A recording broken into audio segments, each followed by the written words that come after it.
I have to admit something. I used to roll my eyes at astrology, horoscopes, moon signs, natal charts. To me, they were just vague predictions that could apply to anyone. I never took them seriously until something happened, something that shook me to my core. It started with a late night scroll on my phone, one of those moments when you're feeling kind of lost, unsure, wondering if you're on the right path. That night, I saw something called a free moon reading. I almost skipped it, but something made me stop. Maybe it was the word moon, or maybe it was because deep down I was searching for something, anything, that could explain why I felt so disconnected from myself lately. So I clicked, and what happened next changed everything I thought I knew about who I am. The moon reading started by asking for my birth date, time, and place. I thought, okay, let's see what this algorithm says.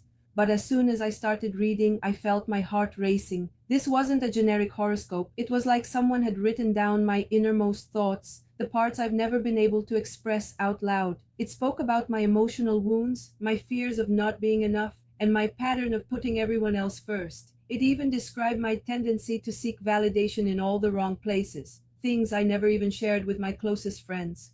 It felt like I was finally being seen. Here's what I didn't know. While your sun sign shows the personality you show to the world, your moon sign reflects your emotional world, your subconscious, your true needs, your heart. The moon governs our inner tides. It explains how we react emotionally, how we love, what we crave when no one is watching, and suddenly it all made sense. I realized that I had been living most of my life disconnected from that emotional blueprint. I had been trying to fit into roles and expectations that weren't aligned with the real me. That reading became a mirror, one I didn't even know I needed. If you're watching this and thinking, I don't know if this is real, I understand you. I was exactly like that too, but sometimes the universe whispers through unexpected tools. This moon reading was free, but the insights I received were priceless. If you're even a little bit curious about what your moon sign says about your emotional destiny, your hidden strengths, your path, I'll leave the link below. Open your mind, take a deep breath, and let the stars show you what's been hidden in plain sight.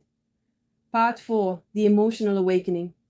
I read my moon reading over and over again, not because I didn't believe it, but because I finally felt understood. It spoke about why I react the way I do in relationships, why certain people trigger me, and why I often feel overwhelmed in situations others seem to handle with ease. It explained the root of my anxiety and helped me see that I wasn't too sensitive or too much.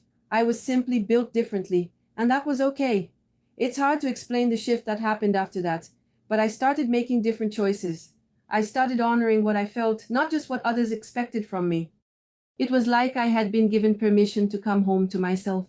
One part of the moon reading touched me so deeply, I cried.